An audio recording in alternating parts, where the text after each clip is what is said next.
Welcome back to the After Hours podcast. I'm your host, Francisco. I got Joey as the co-host today, and we are blessed to have Confessions of a Server, Quaylen here. How you doing, man? I'm doing well. Thank you so much for having me. Yeah, so we're all from the Toledo area, right? Well, I'm born and raised in Oberlin. Okay. So 45 minutes from Cleveland, but then I went to the University of Toledo, graduated here, and been living here since. Right on. Yeah, when did you graduate? I'm old, man. I graduated 2009. I graduated 2009, so. Okay, and what'd you study? I have my bachelor's in communication with a focus in broadcasting. Okay. Yeah. So what was the plan? Are you gonna try and be a sports broadcaster or something? No. So it's weird because Toledo, their broadcasting is more news based. Mm-hmm. So a lot of people who graduate go into news. Mm-hmm. I wanted to get more into writing for TV and movies. Okay. So my senior year is when I kind of also started taking film classes. So I took screenwriting and then film one. And then I surrounded myself with film people. So my best friend, he got his degree in film. My other really good friend got his degree in film as well. So I kind of surrounded my people more so with film people and just kind of took classes. So I wanted to get into screenwriting, TV, movies, and things like that. But I dabbled with it a little bit. But I graduated at a time where the market for jobs was just low. Mm-hmm. It was just low for everything. So I worked at Best Buy, the Boys and Girls Club, and then I had a friend who was telling me how much she was making as a server. Yeah. So that's when I tripped and fell into serving because I heard how much she was making. She was like, yeah, I made $400 on Saturday. And I'm like, you make what? You can make that money as a server? She's like, yeah. I made this. So I'm like, all right. So then I applied to a few places and got hired in Outback on Monroe Street. And the rest is history, as they say, right? So when did you get first hired at Outback? I got first hired at Outback. It was 2010, February 2010. It was the week after Valentine's Day when I first started. The only reason I remember that is because I was supposed to get hired in and we were supposed to have all of our training and everything the day after. But after Valentine's Day, someone broke into the restaurant and stole the safe. Oh, no. So the proprietor was worried about that and taking care of that because, Valentine's Day is the biggest holiday after Mother's Day for restaurants. Right. So someone came in and stole the safe. So they were worried about that. So they pushed everything back. So I had to start that next week. Okay. And that was 2010 when I started that. When did you start Confessions of a Server? I've only been doing Confessions of a Server for 2 years now. September 2nd, 2008 was when I started. And so what was the inspiration behind starting that? So just like I said before, I wanted to become I wanted to write for TV and movies. Mm-hmm. I actually wrote a screenplay or a pilot for a TV show that I was going to call Hot Food. And it was pretty much going to be based in my vision was serving restaurant life, but The Office. Take very similar characters. So the Michael Scott character would be the proprietor, the boss and things like that. And you would create characters from that. After I entered that into a few screenwriting contests, it went past the first round a couple times. I'm like, well, what else can I do? I still have this passion to do something. So I kind of let the vision die a little bit. And then once I went to other jobs and started getting more experiences and more stories, I'm like, I have to do something. Yeah. Mm-hmm. So it's 2015, 2016, I got the idea of Confessions of a Server, but not just me. It'd be a group of servers coming in, giving their confessions. I had different ways I wanted to do stuff. Well, I had a couple shoots set up and people flaked out on me. So then I let the vision die a little bit more. And then 2018, one of my friends paid me to do online reviews of music.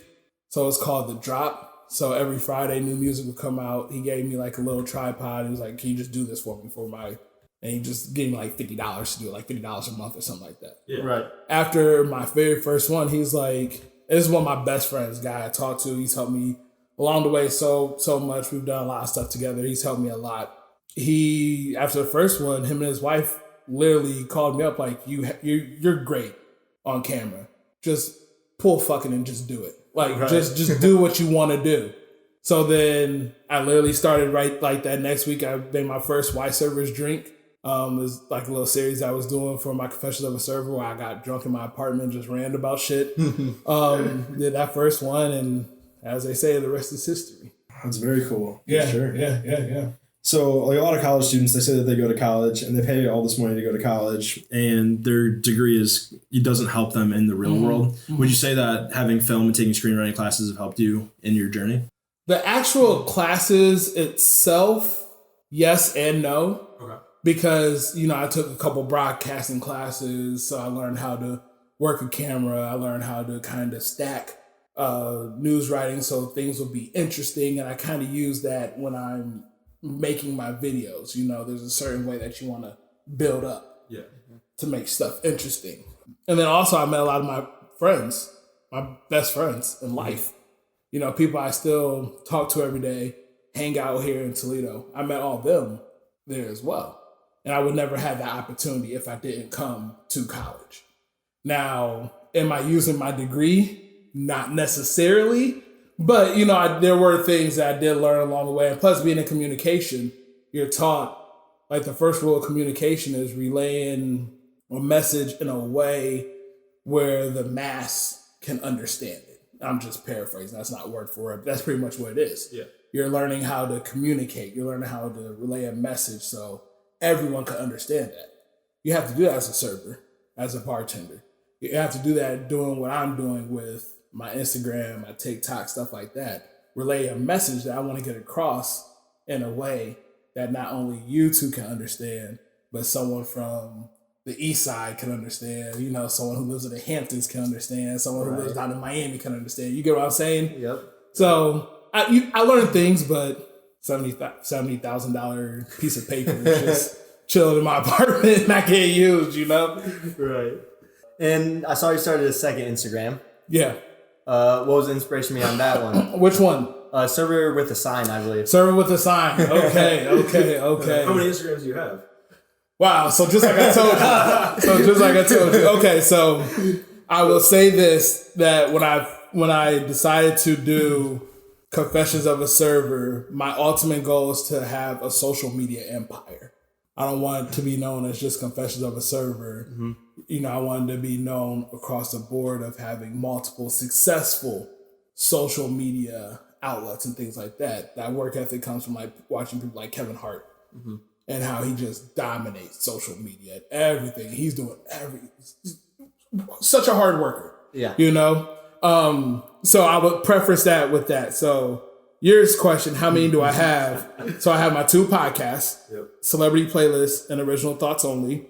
I have my Confessions of a Server page, my Server with a Sign page, and then my page that goes along with my TikToks. Okay. So those are my 5 pages that I kind of run, along with my merch page that I really don't put that much emphasis on, but I should do more. And then I have another page for another project that I'm working on that is coming soon. I'm working on a few different things. Now, Server with a Sign came about. Have you ever seen the Instagram guy, Dude with a Sign or Guy with a Sign or something like that? Yeah. He'd hold up a sign out of Starbucks and say something funny about Starbucks. I saw that, but I'm like, I can do that in a different way and still make it interesting. Mm-hmm. So that was literally the inspiration of it. So I got that. I think I did like my first 3 or 4 right before COVID.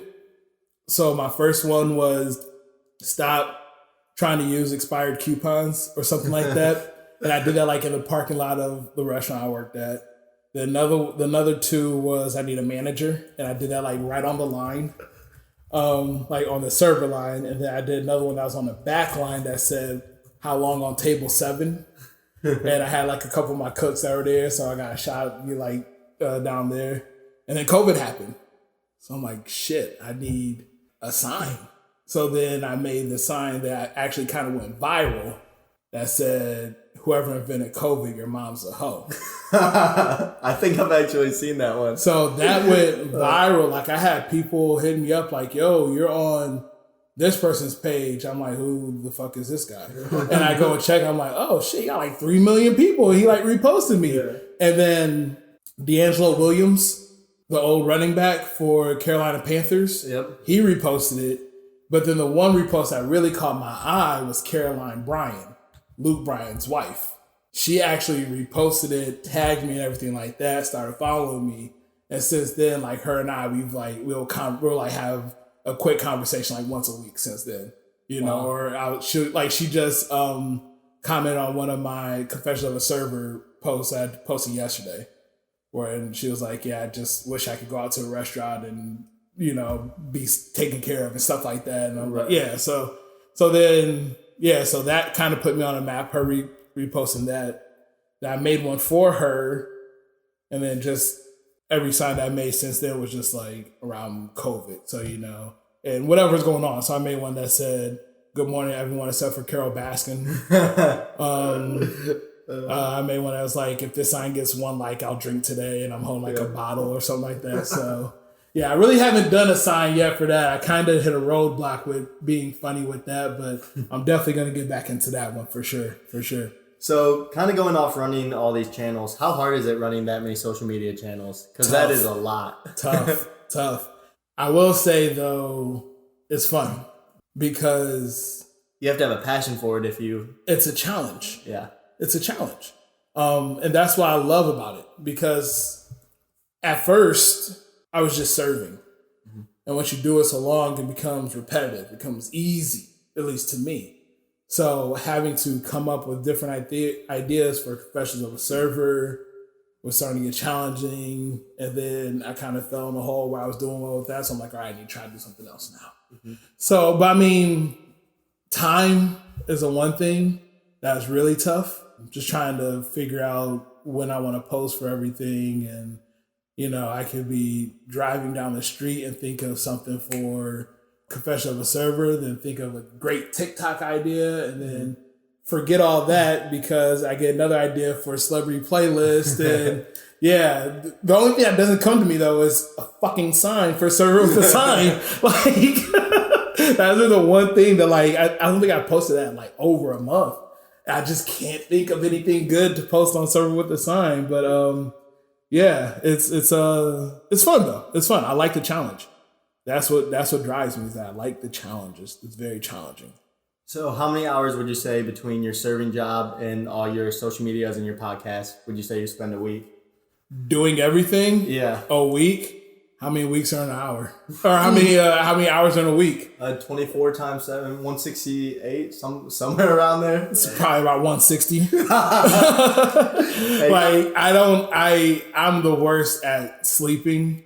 I'll go to sleep like around 4 or 5 o'clock in the morning and I'm up at 10. But I'm just like, I'm not like awake and like, I'm awake, but I'm not like out of my bed. So I'm like sitting on my phone, just playing on my phone, like scrolling through things. And of course you want to have like certain times that you want to post.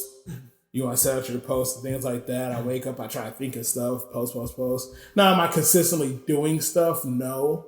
But my mind is always on my ventures, the things I want to work on, what can I be doing, stuff like that. So, exactly. And everything is, I'm always thinking about stuff. I could be at a bar, sitting there, and I could be like, damn, I could be putting this on Confession of a Server, how this bartender isn't pouring this drink right. Stuff like that, you know? So do you go and like post it right then, or do you put in your notes to post later? It depends.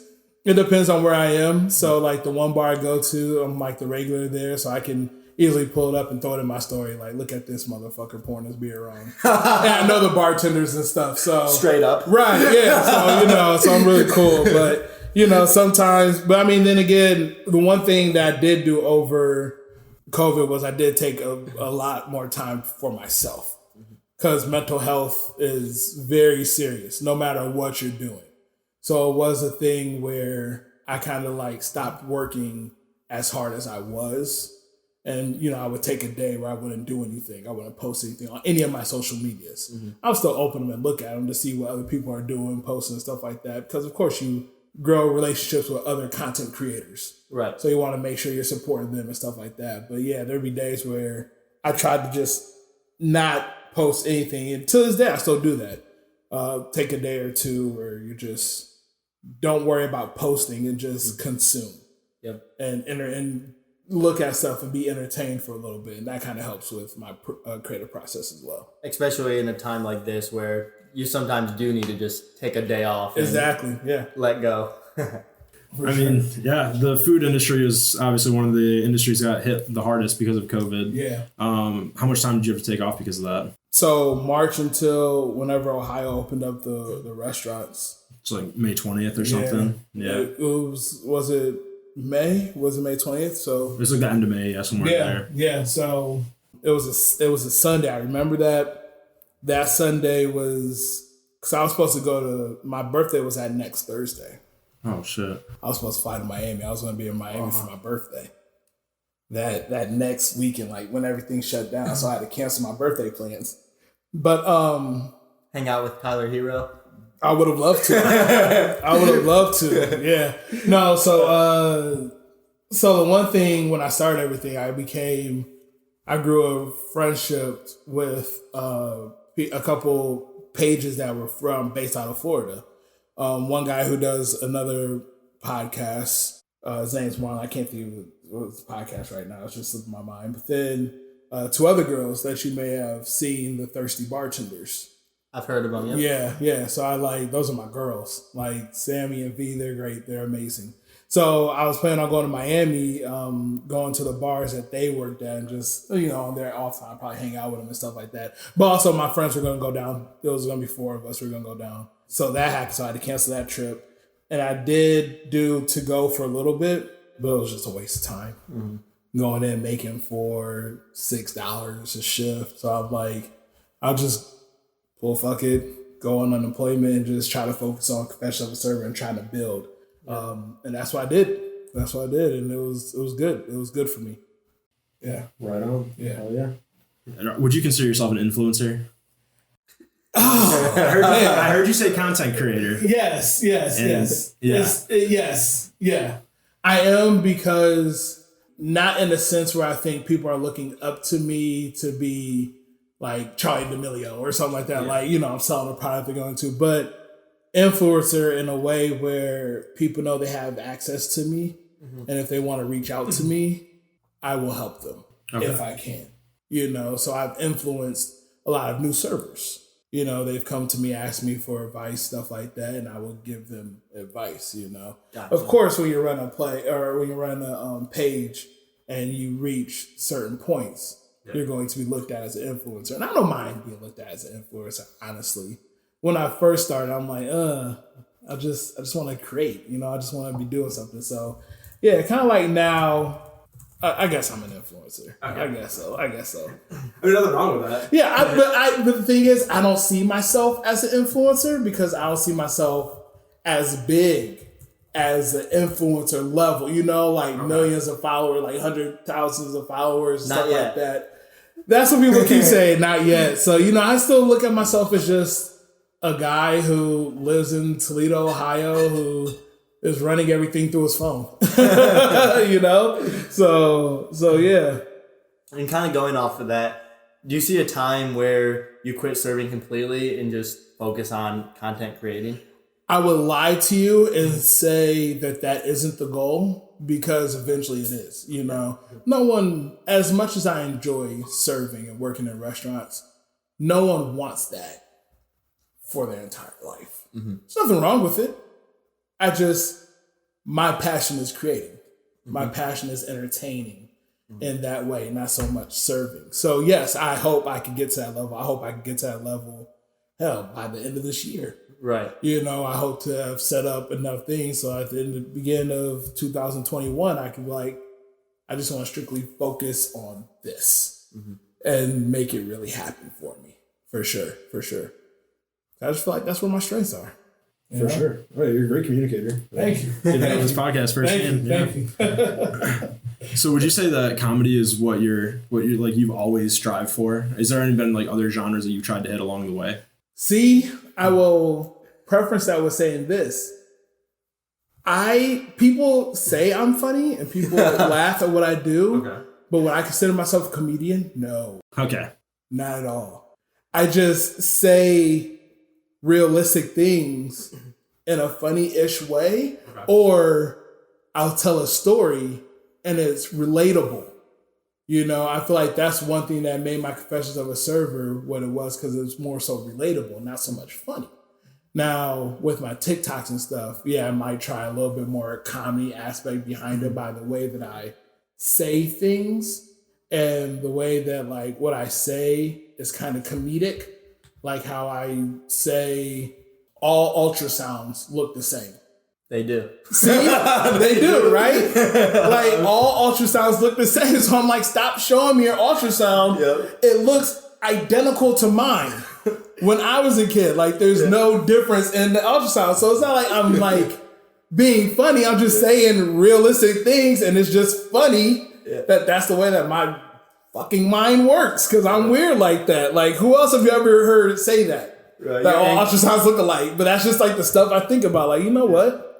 All ultrasounds look alike. And it's just funny because it's like, oh yeah, they do. So your aunt comes up to you like, look at this. You're like, oh, yeah, nice. Right. I'm like, okay, who is that? He's like, that's you. Oh, I don't know who that is. It could be anyone, you know? So, yeah. Awesome. Yeah. That's always funny. It's like, oh, that looks great. You're doing a good job. You know? Right. Keep it up. Keep it up. That's prime. So, what is this? Well, I don't know. So, I just tell people, like, just tell me how big it is compared to a fruit. Like, just good, you know? Tell me your baby's healthy and it's the size of a watermelon, and that's all I need to know. So I see a little fucker 3 weeks later. There you go. Toledo often gets overlooked for, I guess, like, it's media, but then also we don't really have a lot of people that come out of here as influencers or like A-list celebrities. Mm-hmm. Is that a challenge? Wow, that's a great question, because I've never actually thought about that. Yes and no. Like, actually, I'd imagine, like, in LA or like in New York, you probably have more connections just because you're around the industry more. True. But then again, I think, well, I'll preface that with saying this. For my Confessions of a Server, I'm not popular in Toledo. Really? I'm not popular. Like, my Confessions of a Server page, unless you've worked with me or you're a friend of mine, I'm not that I can't walk into a restaurant and people be like, hey, you're Confessions of a Server. Mm-hmm. I can walk in and they're like, oh, I've heard of that page. Like, if I start talking about it, but people don't know it's me. Mm-hmm. My bigger markets are New York, San Diego, Toronto, Chicago, and like LA, I think. Like, when you look at the analytics, you see where they are. Toledo's not big. On Facebook it is, but Instagram it isn't. Mm-hmm. In that aspect, I'm not even popular in Toledo. I'm popular in Ohio with my TikTok, but that's just because I've made a few, like, surrounding the Browns and stuff like that. I also feel like it could be easier because the market isn't flooded. Right. With people trying and being successful. Why was that so hard for me to say? Being successful at it. There is one lady, one grandma, who I'm pretty sure is from Toledo. Okay. But I've tried to reach out to them. They never got back to me, because I thought that would be hilarious for them to do a skit with Confession of a Server. It's a grandma that's like always cussing and stuff like that. Oh, yeah. I'm pretty sure she's from Toledo, because I'm pretty sure I've seen one of her videos being shot right across the street from campus in the house next to where I get my hair cut. I'm like 95% sure. Which side of campus? Door Street. Okay. I guarantee that was where they shot a video. I guarantee it. But yeah, like, I've reached out to them a couple times. They never got back to me. Whatever, it's fine. So yeah, but other than that, you really don't hear of anyone else who's trying in Toledo. That's what I mean. Yeah. You know? Like, it's kind of alarming. I mean, we have a background in software, and yeah. I mean, like, the tech space in Ohio in general really isn't that strong. No. I mean, there's a lot of moving pieces. It's sort of like a revitalization period for Toledo. Yeah, for sure. There's projects coming in all the time. So hopefully one day it'll be a media hub as well. Mm-hmm. I think it'd be awesome. And even like when you were texting me. Yeah. And you were telling me, like, if I want to come by the office or just do it remotely. I was thinking you guys were in Cleveland. Oh, okay. That's why I asked that. That's why I'm in Toledo. I didn't know that. I didn't even expect y'all to be in Toledo. Yeah, honestly, no, because I have another friend who's doing a podcast. They just started. And then my 2 podcasts. Those are only podcasts I knew that were being shot in Toledo. Okay. At the time, I'm sure that there are more. I guarantee there are more. Yeah, but none that I knew of. So I don't even think about people doing what I'm doing in the own city I live in. And it's not like Toledo's small. No, 350,000 people. Right. I just don't think about it, you know? Yeah, and it's funny that you mentioned that because half of our company, actually, we all came from Cleveland, and I'm going there at 8 a.m. tomorrow. Yeah, well, I saw the 216 numbers. So, that makes sense. Yeah. It's a fun city, man. I love Cleveland. I love Cleveland. Well, you said you're a Browns fan, right? Yep, unfortunately. Hey, I mean, not unfortunate this season. Kevin Stefanski's got him going. We'll see what happens. Just like I've been telling people, this is a big game against the Steelers coming up. You know, the biggest right now, 4-1 going to the Steelers. Yeah. But our DBs are suspect, and they do great out there. I will cheer for them. I'll cheer for them. But it's like you see what happened during the Cowboys game, right? Where Dak picked them apart easily. It looked like in the 3rd and 4th quarter. So we'll see. Well, I hope the Browns get out there and play hard. I made a TikTok today reaching out to Juju Smith-Schuster, asking him not to score any touchdowns until the Browns are at least up by 56 points. But so we'll see what happens. And I'd be more worried about Chase Claypool. Claypool just had a couple good games. You know, I'm not too scared of Claypool yet. Not saying he's not a great talent because he is. I'm more scared about Juju because he had a slow game last game against the Eagles. He's on my fantasy team. Is he? Yeah, he's a great talent. I had Deontay Johnson. I ended up trading him, but he looked like to be the man for a minute there in Pittsburgh before he got injured. Yeah. Toledo guy, so gotta cheer for him. Kareem Hunt, obviously. Yep. Yeah, Kareem Hunt, Toledo guys. That's a legend. Yeah. Toledo guys. Toledo puts guys in the NFL for sure. Yeah, they do. For sure, yeah. Not bad at all. I mean, it would have been a great matchup to see Deontay Johnson versus Kareem Hunt this weekend. That would have been great. Yep. Yeah. So you spend a lot of time in bars and restaurants. Of course. What would you say your favorite drink is? My favorite drink? Oh, man. If anyone can make a really good mojito, I love mojitos. Okay. And I actually I didn't learn it. I had a friend tell me about it. You top a mojito off with champagne instead of soda water. It makes it a little bit better. So I've been trying to do that if I go to a place. So, I went to Mojito Bay and asked them if they could do that in Clinton Bay. Mm-hmm. They did it for me. I'm a Tito's and soda guy. So that's kind of like my go-to right now is Tito's and soda. Ryan Geist, love Ryan Geist. So their cider line. Their Bubbles, Wowie, Slangria, Swizzle. I love their cider line. But yeah, mojito. If someone can make a really good mojito, I'm happy. Any places you'd recommend around here?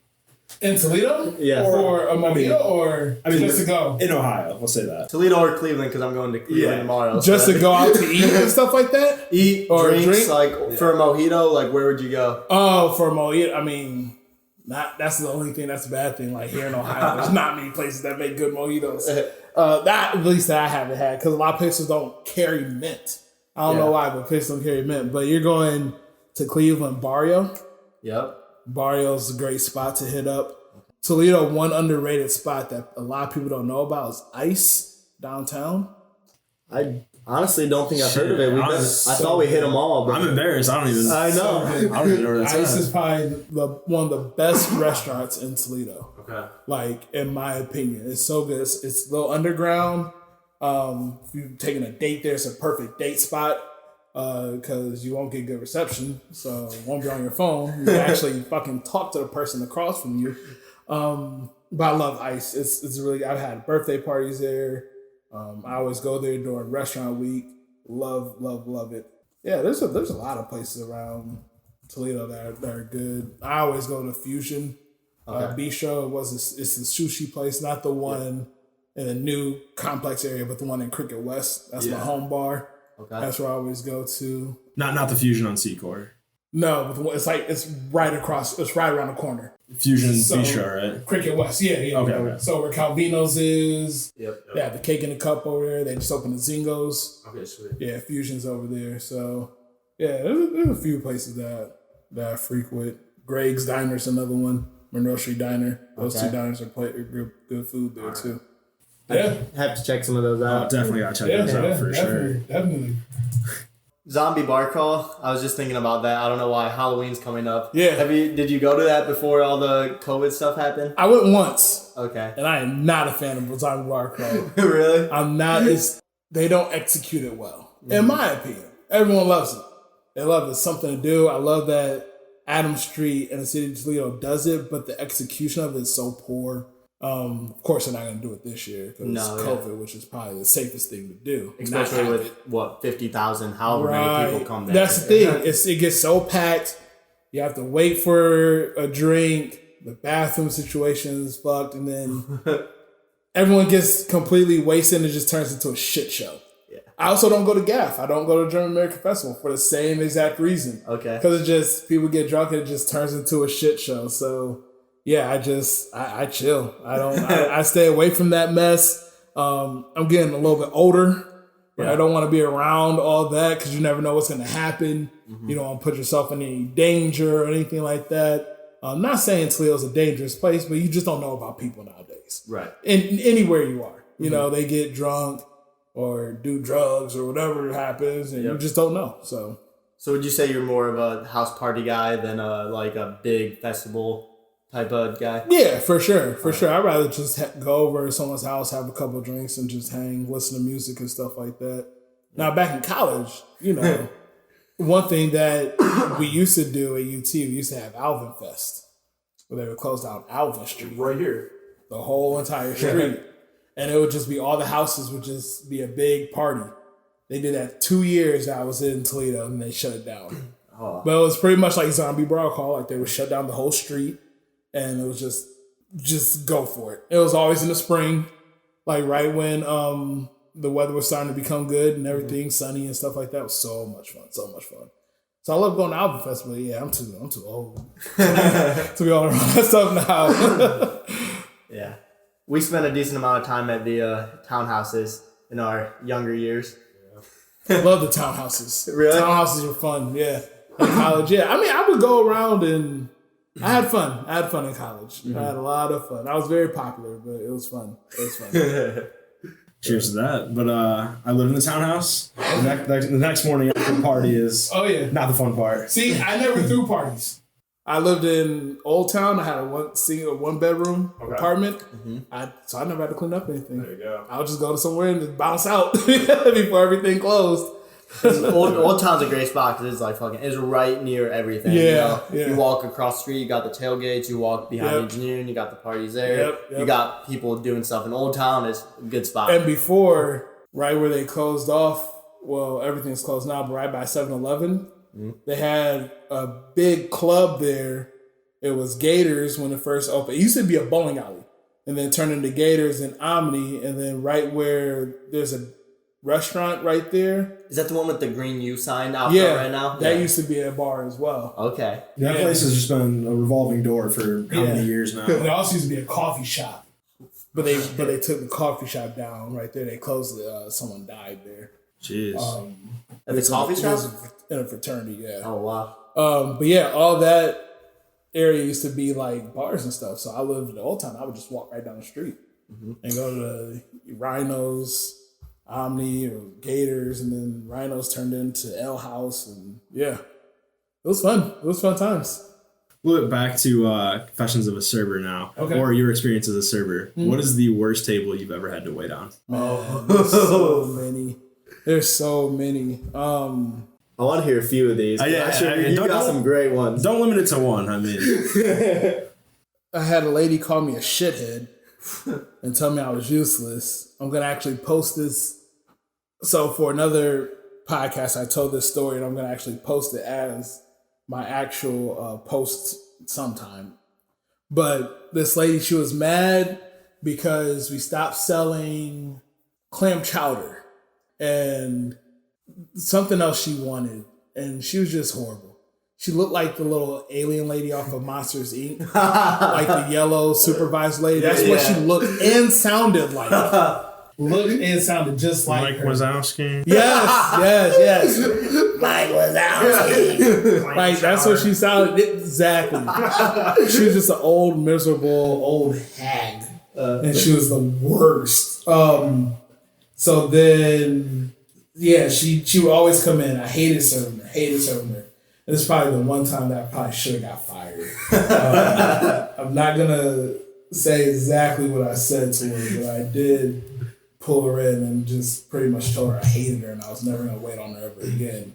Went back, told my manager. The manager had the bartender take care of her for the rest of the time. But yeah, she called me a shithead. Had another table, older table called me colored boy. That happened. I've had a lot of horrible tables. I had one table that they were seriously on drugs when I was taking care of them. Like actually? On drugs, yeah. It was horrible. And it was when I was looking at Longhorn. So, and it was right over, it was when I was the only one on the floor and I had like 6 or 7 tables. And they were sitting there trying to talk to me. I was just telling my manager, like, look, I'm busy with my other tables. You take care of them. Like, I cannot deal with them. They were just talking slow, slurring their words, stuff like that. It was just making me super frustrated. So yeah, I had that. Oh man. I've had a lot. I had one lady pull me aside, or it was a Sunday, like 6 when they were sitting at a round top table, and she got mad at me because I reached in front of her to grab her menu out the way. So at the end of the meal, their bill was like $120 or whatever. At the end of the meal, she had $20 and was flaunting in my face. She was like, this would have been yours, but you reached in front of me to get a menu and put it back in her purse. Bro, that's so fucked up. For everybody on that's listening right now, tip your goddamn service. Yeah. So she did that. And I just was like, I wanted to say more. I was just like, have a good day, man. And I just walked away. I have a good feeling if she's doing that, she probably wasn't going to tip anyway. No, she wasn't. She wasn't. Yeah. She was looking for a reason, for sure. So yeah, I've had a lot. I mean, what, 10 years? I mean, she had to have a few tables by then. Yeah, almost 11 years. 11 years in February, for sure. If somebody comes in, right, and they're like a little bit older, can you like kind of predict what they're going to get on the menu? For sure. Can you see that? Okay. For sure. For sure. Right. Like, especially working at steakhouses like I always have. You know they're probably going to come in and get the 6-ounce sirloin or filet, smaller one. Okay. Baked potato with butter and sour cream and a salad. They're going to ask for poppy seed dressing. But no restaurant that I worked at ever had poppy seed. And they always get frustrated. And they either go with French or honey mustard if you don't have poppy seed. Yeah. Every single time. And they're going to get their steaks cooked. If they're a guy, it'll be medium rare or medium rare. But if it's a lady, an older lady, it's probably medium or medium well. There's times or if we have sweet potatoes on the menu, they'll go for a sweet potato instead of a baked potato. Okay. For sure. Every single time. Every single time. I can picture my grandma and grandpa ordering the exact same thing. So And then you get regulars. That's all they do. They come in and get the same exact thing over and over and over and over. But yeah, for the most part, I can look. Honestly, I can probably look at a lot of people and just know what they're gonna get. Okay. You know, especially if you know, like if we're running a special and stuff like that. That's just me being in the restaurant, paying a little bit more attention to the way people act and stuff like that and things like that. Yeah. But I definitely know, old people look at soup sometimes. Depends on how cold it is outside. They might get soup. Hopefully you guys have clam chowder. Not since 1972. Right. That was legit. Like, I remember like my second year working there. She was so mad. That was actually like a year after we took it off of me when that incident happened too. What do you think Frankie's favorite order would be? Where are you going to eat?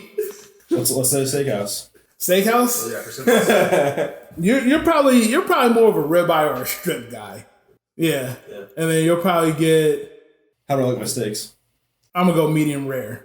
Medium, yeah. Okay. They're probably like a Caesar salad, maybe. Do you fuck with Caesar? I mean, like if that's my opening option, then yeah, for sure. Caesar. If it has enough ranch and hot sauce on it, anything. Yeah, for sure. I don't know. You probably like a potato guy. You probably get him. Oh yeah, I fuck with some fries or baked potato, fries, whatever, garlic mash, whatever you guys got. Yeah. See, ain't nothing wrong with it. I just know. Yeah. Just looking at him. Yeah.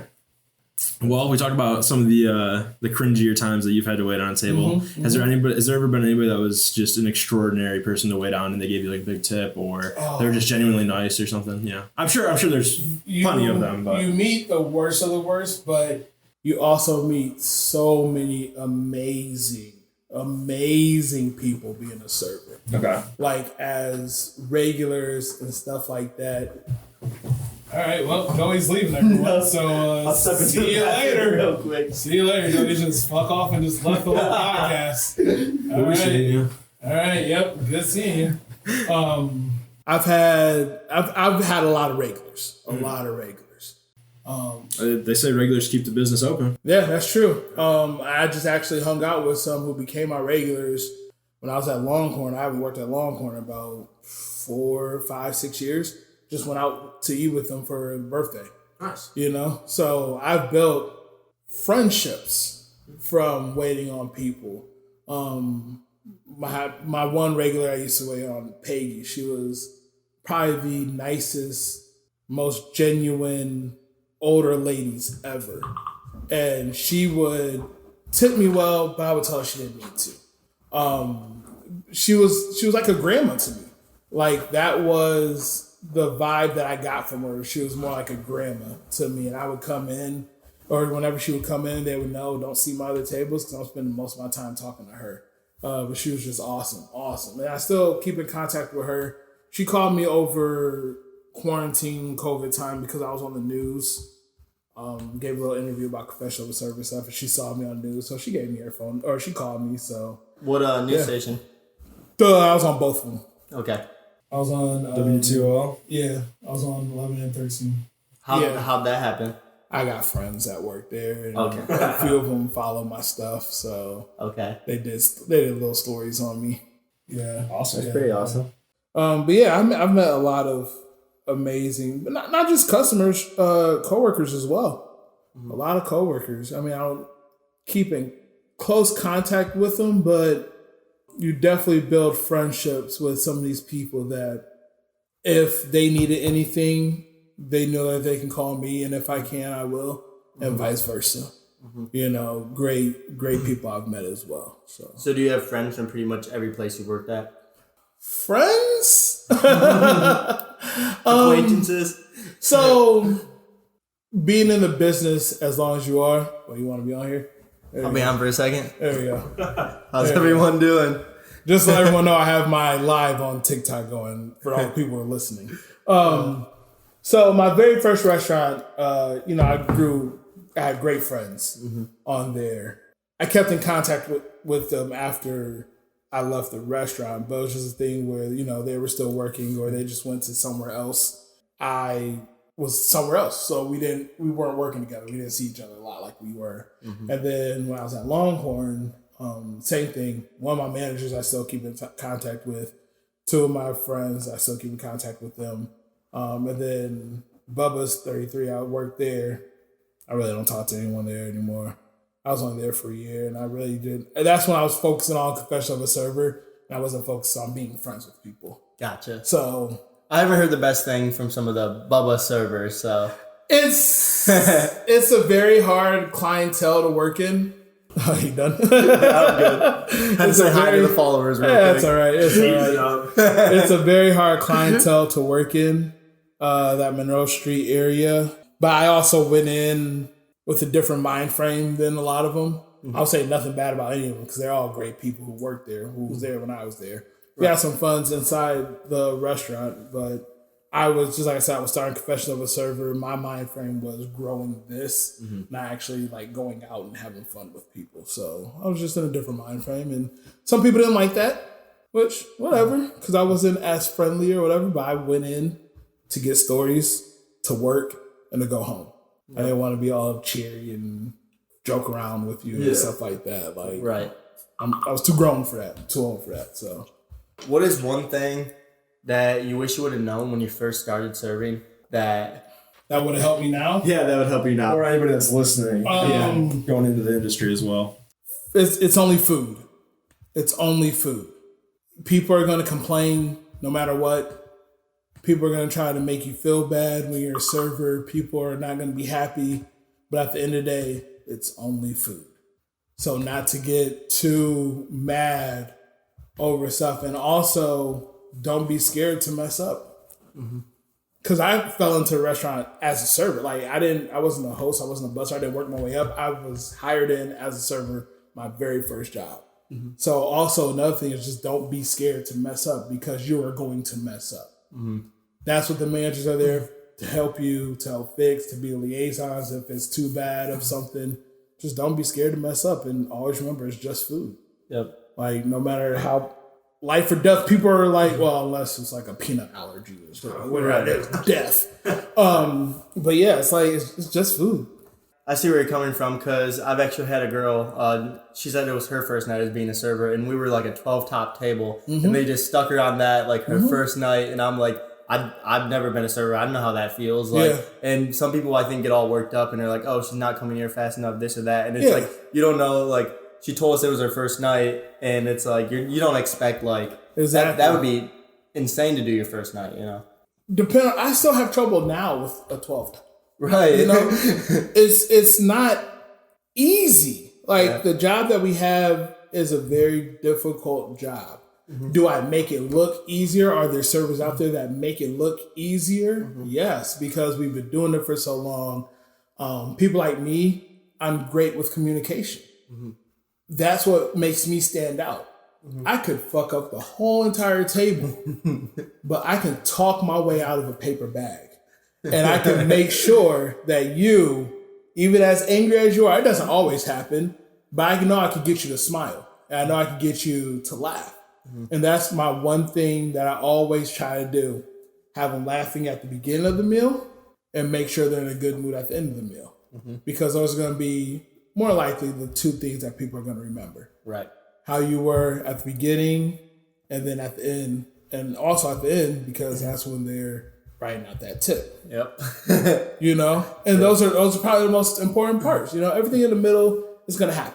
You know, it's going to happen. People are going to be eating. You don't have to really be in their face and stuff. But you're going to be interacting the most in the beginning and towards the end. So then there's other people who take orders and run food and deliver food better than I do, which is fine. You know, everyone has their thing. But yeah, I'm great with my table, so that's how I can get away with messing up. Okay. Guarantee I mess up every single shift. Every single shift I have worked, I've messed up at least once in some way possible. Whether it's something minor. Yeah, for sure. So you just can't be scared. Right. Hey, even Michael Jordan's missed a shot. You know? So. It's fair. Who's the GOAT? LeBron? Michael Jordan? Or third option. It depends. I can't say all the greats have changed the game in one way or another. Okay. If you're going to look at rings, why isn't Bill Russell? Yeah. Absolutely. If you're going to look at the way the game was kind of played and positions were changed, why not Magic Johnson? If you look at bringing the game mainstream and getting sponsorship deals and stuff like that, of course, Michael Jordan. Right. And intensity and stuff like that. But if you look at overwhelming physical specimen and just being a person who could dominate the game, you're going to look at LeBron or Shaq. Or if you're looking for a pure scorer, Kobe. KD. I was going to say Kobe, but I mean... KD. Okay. If you look at like the influence of the NBA culture and really being a scorer, Allen Iverson. That is true. When he walks over that dude in the playoffs. Tyronn Lue. It was great. Yep. I was watching that down in Florida at Disney World when that happened. Yep. I was watching it in Florida. I was 15 or 16 when that happened. Damn, I'm old. Fucking shit, I'm old. So you a Brooklyn fan all around? Los Angeles or... This is a Boston hat. Red Sox. It's a Red Sox hat? hat? It's a Red Sox symbol. Yeah. Bro, get cultured. I thought it was like a... I don't even know what I thought, I guess. It's a Boston B. It's black and white, but it's a Boston B. Gotcha. For basketball, I'm a Kevin Durant fan. Okay. So I will be cheering for the Nets this year because Kevin Durant. I also like Kyrie a lot as well. Kyrie's my favorite player. Always has been. Love Uncle Drew. Love Uncle Drew. He's funny too when you watch his content. He's a funny dude. But no, KD's been my favorite player since he's been in the league. Okay. For sure. Yeah. Did you own a pair of this, the OG KDs when they first came out? No, that was a time where I really wasn't buying name brand shoes. Okay. So I didn't want to waste money. That's fair, man. I feel that. You know, I went through that stage in high school. I was an Iverson guy. Okay. I didn't buy Jordans. I bought all the Iversons. Is he asking you if you play 2K? Or me? Yeah. I do play 2K. Yeah. I'm a center, average about 15 and 30. What's up? They just on here talking. Like 7 people on here watching. That's awesome. That's funny as hell. So on Mother's Day or a big day of celebration, what does a shift look like? Hell. Okay. Well said. Hell. Just strap up and just get ready to take it, you know? Okay. This year was different because it was all to go. I did not experience it, but my managers and coworkers, they said it was rough because they had cars lined up all the way down the street. Yeah, so I heard it was rough. But, you know, those are days that the very first Mother's Day I worked, my grandma died actually the Saturday before it. Shit. So I had to work that Saturday and Sunday. And then I got into the biggest argument ever with my girlfriend at the time that Monday. So that was just like, I hated that. Yeah. But I mean, I've had great Mother's Days. I do well on Mother's Days. The only holiday that I hate working is Valentine's Day. Why is that? Amateur night. Freaking amateur night. People come out who don't go out to eat. They don't tip. They're just the worst of the worst. And yeah, it's amateur night. I hate working Valentine's Day. What is your favorite holiday then? To work? Yeah. I don't think I have a favorite because I don't want to work on holidays. But if I had to pick, shifts like Mother's Day are fun just because you have so many people doing it and stuff like that. It's fun. Halloween used to be fun because we used to be able to dress up and stuff, and that would be cool. Have you worked anywhere else within like the restaurant? Or are you just pretty much a server? Have you bartended or anything? Server and bartender. I was a bartender at Longhorn. I hated it. Hated it? Yeah. Really? Because most of the people that I've talked to, at least, have said that they actually really like bartending compared to other jobs. You have to be in a different frame of mind to be a bartender. Okay. At least in a restaurant. Not strictly like a bar. I'm not talking about strictly a bar. If I even see it in a bar, you just have to be go. I like to interact with people. I like to shoot the shit, talk. That's where I make my money. Yeah. Was I a good bartender? People told me I was. I didn't think that I was because, I don't know, I just always felt like I could do better. Yeah. And that's just kind of how I hold myself up when I'm working. But like my manager, he would schedule me because he thought I was a good bartender and I could hold my own back there. I know I could hold my own and stuff, but I just rather serve because bartending was just, you just gotta be in a different frame of mind. You gotta just make drinks. Boom, boom, boom, boom, boom, boom. Make these drinks. What do you want? Got you. Boom, boom, boom, boom, boom, boom. Just go. So some people love that. Some people thrive in that. My friend Ashley, she's amazing. She's great as a bartender because that's just how she works. Okay. She's just focused. Me, I like to goof around. I like to joke around. I like to take my time. So working in the industry as a male, do you think it's important to be pretty personable, charismatic, and funny as opposed to some women that are just extremely attractive? And you feel like as a patron, you're like, all right, she's looking pretty good tonight. I got send her.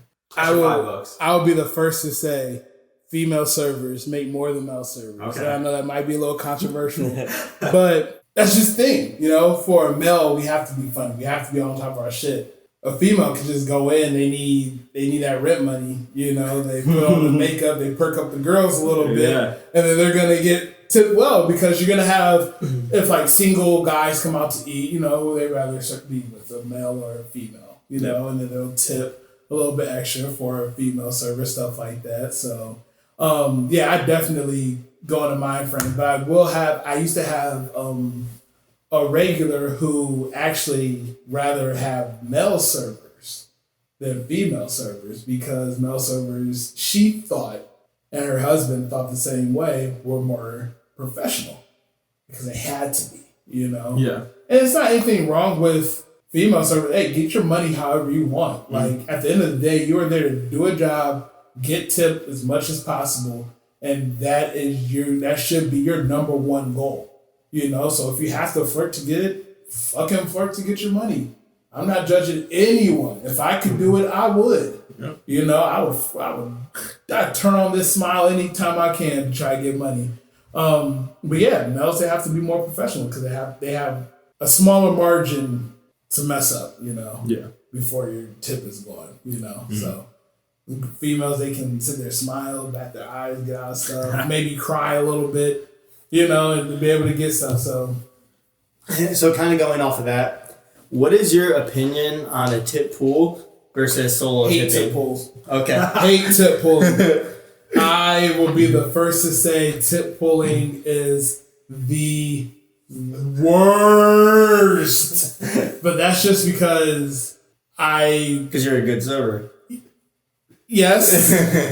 But I know that I've worked with some shitty servers, and I wouldn't want to split my tips with them because they don't do anything the entire shift, you know. And I'm not saying everyone goes in and works hard. There's been shifts where I come in and I might be having an off day, something may happen, I'm just not myself at my table, stuff like that, you know. And I've always had servers who are better servers than me on my staff.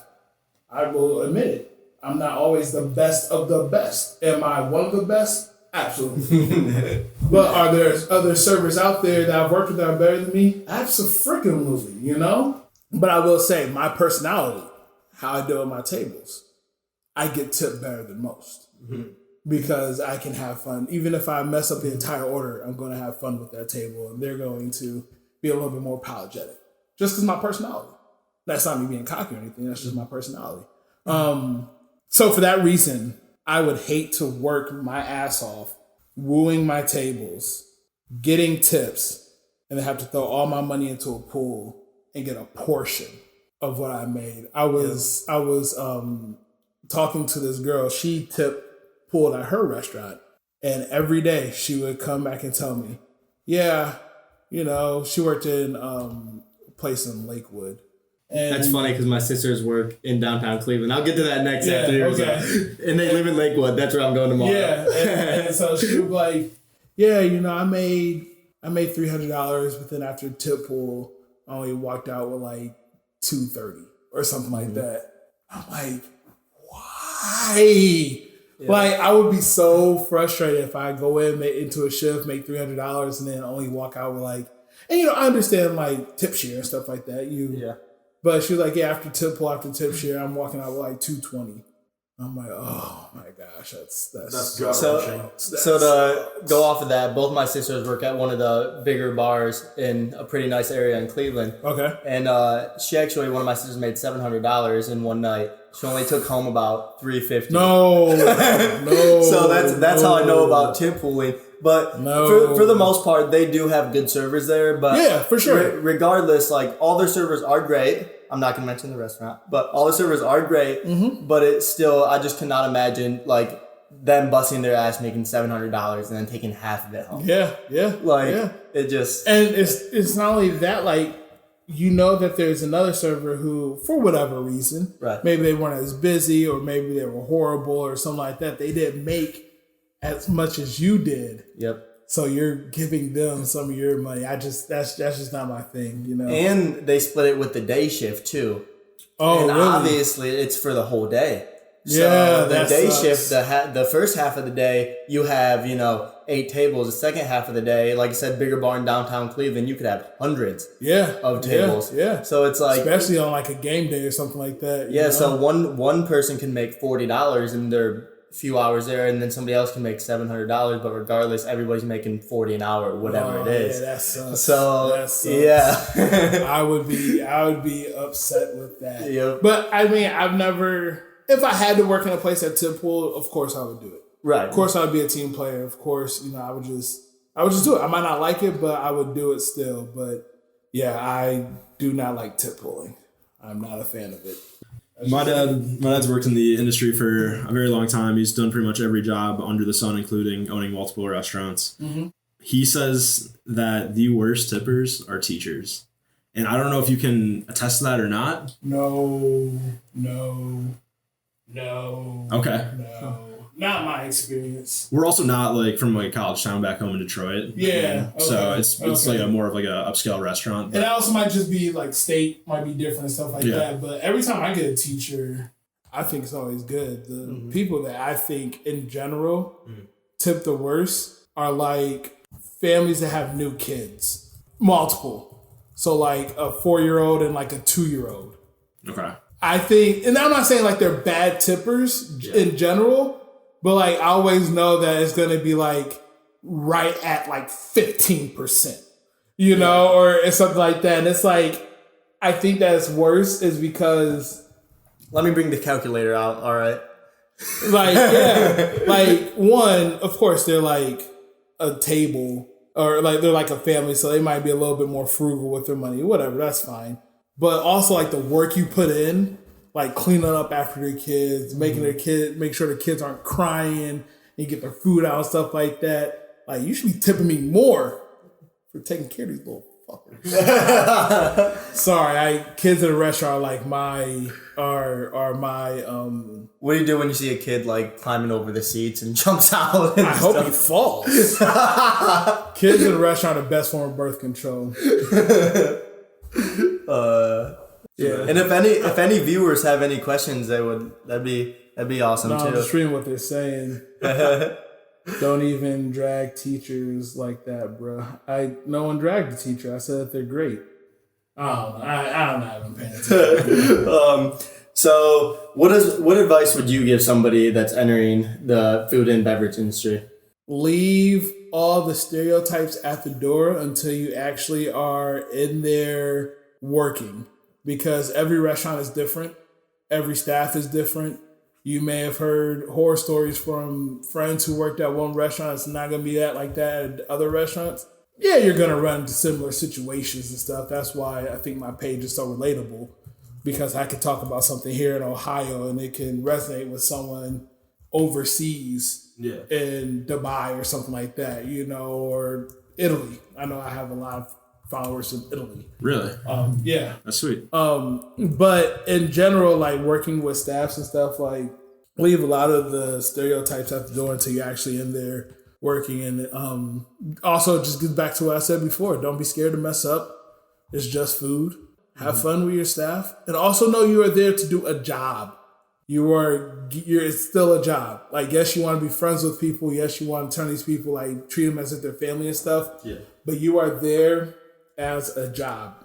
So make sure you are there, you come in, do the job to the best of your ability, and show that you're an asset to your staff and not a problem. And you'll be successful. Have you seen anybody get laid off for being like freaking out on a person or doing this or doing that? Like spitting someone's food, or like telling somebody off. I've never experienced anyone spitting in food. Okay, yeah, that's good. Any restaurant that I've worked in, I've never experienced any of our cooks messing with food, none of the servers messing with food, stuff like that. I'm not saying that doesn't happen, but all the restaurants that I've worked at, I can say that, swear hand on Bible, I've never ever seen anyone or even knew any of my cooks to even think of anything like that. I can honestly say that. That's great. Because that's just like a myth that goes around, right? Yeah, you said quarterback 2 or 3 times. You know? I mean, I'm not saying that it's never happened for sure. What was it, like last year? There was a video of some lady that put a hot dog down her pants. What the? Yeah. And then served this like a little kid. No way. Oh, I actually have one that beats that. I was listening to, for some reason, nobody make fun of it. I was listening to the radio one morning. Listen to the radio. And they were talking about food, like nightmares, restaurant nightmares. Mm-hmm. And I guess this one restaurant, it was somewhere in Detroit, whatever. They used to have a day every Thursday. It was Hockey Thursday. They would put the burgers on the ground and play hockey with them. Oh, that's horrible. Yeah, but they'd still fry it was chicken. It was chicken, and then they would fry it after. That's horrible. Yeah, but I've never experienced anything like that. I've never worked in a restaurant where they did anything like that. I don't know if that answered your question. Oh yeah, no, it does. It does. Have you seen anybody like quit on the spot because they're just like, fuck this job? Like, I'm out. Yeah. The one that I remember, she just walked out during one Saturday in a shift. Went to a restaurant behind us and got drunk. She just walked out. She was just sick of the management and everything. I respect her for it, you know? Yeah. I don't think I could. I kind of walked out during a shift. The manager pulled me into the office to fire me. I talked my way into the job and then walked out. Because I didn't like the way that he like pulled me in to actually, like, he didn't let me explain the situation. It wasn't even like a situation. It was stupid. I'm not even gonna get into it. It was stupid. Yeah. But yeah, it was fucked up. And speaking of that girl, it would have been crazy if she just like quit and then sat down at a table and got served. Yeah. Nah, I don't think she would have done that. But she was just sick of management and she walked out. They came back like an hour or two later, like gave them money and peaced out. But she's a sweetheart. I love her. I love her to death. I still run into her now and then, talk, chat up, hug her, everything. She's great. I'm trying to think of any other walkout stories. No, it's probably like the only one that I've ever experienced. You know, I've had other coworkers that walked out, but not during my shifts. Gotcha. Yeah. How do you feel about like mandatory attire, like the entire staff has to wear? I mean, I've worked in steakhouses, so it's always been like, you know, a variation of black pants, jeans, and black shirt, you know. Yeah. So I think it's cool. It keeps structure, and you really don't have to, I mean, you still have to like worry about uniforms, but you know, when you give a little bit of leeway, you don't know what people are going to come in with, you know. Mm-hmm. If you don't want them to be offensive or stuff like that. So right. I don't mind. Either way is fine. Either way, yeah. So have you thought about, you said you know a lot of people in Cleveland and whatnot. Have you thought about like moving to Cleveland, Columbus, like somewhere around there? Not at the moment. Okay. Not at the moment. No. I mean, I'm not saying anything bad about it. Cleveland's great. I have a lot of friends over there. So I have family back in that area. Mm-hmm. Very up and coming. But I like Toledo. It's affordable. Yes. I know the area. I have a lot of connections here, stuff like that, friends here. And I really like Toledo. I do.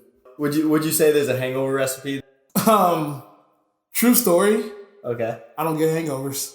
What? That's ever. fair. We're talking ever. I've had 3 my entire life. They were all in Florida when I've been like really dehydrated because of the Florida sun. Okay. But I don't get hangovers. Wow. And I guess a Bloody Mary, you just keep drinking. Yeah. That's the best hangover cure. I heard greasy food also. Hair of the dog. Yeah. But yeah, I don't get hangovers. You are a lucky man. Yeah. That's a pretty great superpower to have. It is. Yeah. It is. It's fun. I go in, I'll get completely trashed on a Saturday night and wake up and I'm good Sunday morning if I have to work. I'm good. So what would you say like the most thrill-seeking thing you've ever done? Skydiving, bridge jumping, zip lining? No, I don't do any of that. No. No, I'm a very keep my feet on the ground kind of guy. Thrill seek, yeah. I've tried duck liver pate once. How is it? It was weird. Yeah, it was weird. Great. Yeah, it was actually in Detroit. I can't remember the name of the place. I was on a date and I tried it. I keep my feet on the ground. I don't skydive. I don't bungee jump. I have no intentions to. I don't want to. None of that. That does not excite me at all. That does not excite me at all. No. Okay. So what does excite you? Like, what hobbies do you pursue outside? Well, I love traveling. Okay. So I love traveling and stuff like that. And I love seeing new places. Like, that's one thing that I always try to do every year is try to go to a different city that I've never been to. Of course, I'm not able to do that this year. And Miami was going to be that city that I've never been to before. Yeah, I like to travel. Music, I'm big into music. And now this is my hobby, creating content. For sure. For servers and bartenders and restaurant people. You travel a lot. Awesome. What would you say like the top 3 places you would recommend for somebody to visit? Ireland. Okay. Definitely number 1. So beautiful. So beautiful. Vegas, probably be number 2. I really like Chicago. Chicago and Charlotte's probably like right there. If you've never been to New York, you gotta see a place like New York as well. But just off the top of my head, Ireland would definitely be number 1. Ireland, Vegas, and take a cruise. Okay. Not so much go to a place, but just take a cruise. I love cruises. Cruises are so much fun. And that way you can see multiple places and your feet are mostly on the ground. Oh yeah. If that's the biggest thrill I'll probably do. I will go out of the middle of the ocean on a big boat and kick it. But yeah, I'm not jumping off no damn bridge or anything like that. Bungee jumping. I'm not jumping on no plane. Fuck that. I would ask you what your favorite part about Vegas is, but what happens in Vegas stays in Vegas. My favorite part about Vegas is going to Vegas and In-N-Out Burger. Okay, In-N-Out Burger. Have you had a Whataburger? Mm-mm. Whataburger is, they have this chorizo like breakfast sandwich. Okay. Pretty good. And then of course their burgers are good too, but always a good place in the South. I love In-N-Out Burger. Love In-N-Out Burger. The food down there is good. Yes. Animal style. Oh yeah. That's the real deal? Fries and the burger. Okay. I've never had it. I don't know. Double animal style. Okay. Yep. Fuck it up. Oh gosh. I need to get to In-N-Out Burger. Where even is the closest one's got to be a few hours away, right? I think there's one in Texas. No, there's none. Okay. They're just all West Coast. Okay. I'm pretty sure the closest one's like Texas. Oh, so like 14 hours? Yeah. Yeah. I actually drove to Texas, so I counted it up. And I don't even think it's like Eastern Texas either. I think it's Western Texas, like right on the border. Okay, so we're talking far away. Yeah. The only ones I've ever been to have been in Vegas, though. Okay, right on. The one in Vegas, that's the only one I've ever been to. But I mean, they're all over California. I know that for a fact. They're all over California. You really go out to eat like Lorraine, Elyria, in North Ridgeville, stuff like that. But Cleveland even. Yeah. If you go that far, but I would definitely say Lorenzo's probably my favorite restaurant in Oakland because I love Lorenzo's pizza. Then my mom's kitchen. If I'm home and my mom's cooking, I'm happy. What does she cook up? Everything. She's a little bit older now, so she doesn't cook as much. Yep. But everyone's mom is the best cook ever. I love my mom's macaroni and cheese, like food that she makes around holidays. So like her baked beans, her macaroni and cheese, her potato salad. It just hits different. It does. It does. It's home. It's like it's that comfort food being at home. So. All right. Well, my last question is: what is one underrated movie that you've seen that you think other people should check out? Lucky Number 11. I've never even heard of it. Got to check it out now. One of the best movies ever, and it's so underrated. Okay. Lucky Number 11, for sure. Did I answer that too quickly for you? No, that was great. I honestly feel like that is the most underrated movie ever. Okay. It's Lucky Number 11. Do you know where I can check that out? Like Netflix or Hulu? I was looking for it the other day. It's not on Netflix. It's not on Hulu, but I think it's on like Amazon. Like Prime Video? Yeah, I think it was on there. Okay. Because I was talking about it the other day, and I'm like, I really want to watch this movie. It's so good. Do you have any questions for us? No. I mean, thank you once again for having me on here. If anyone's listening, they want to check out any of my stuff. Confessions of / a server is my Instagram page.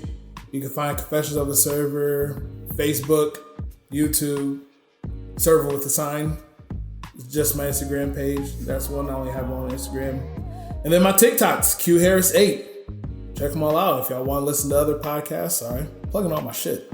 Of course. Oh, you gotta do it. Gotta do it. Check out my other podcast, Celebrity Playlist. That Instagram is just Celeb Playlist. And then Original Thoughts Only if you're looking for podcasts. And then that Instagram is OTO Podcasts.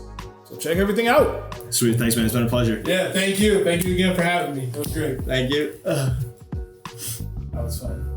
That was awesome. All right, After Hours Nation. We hope you enjoyed today's episode. If you'd like to stay updated, you can check out our site at AfterHoursCast.com.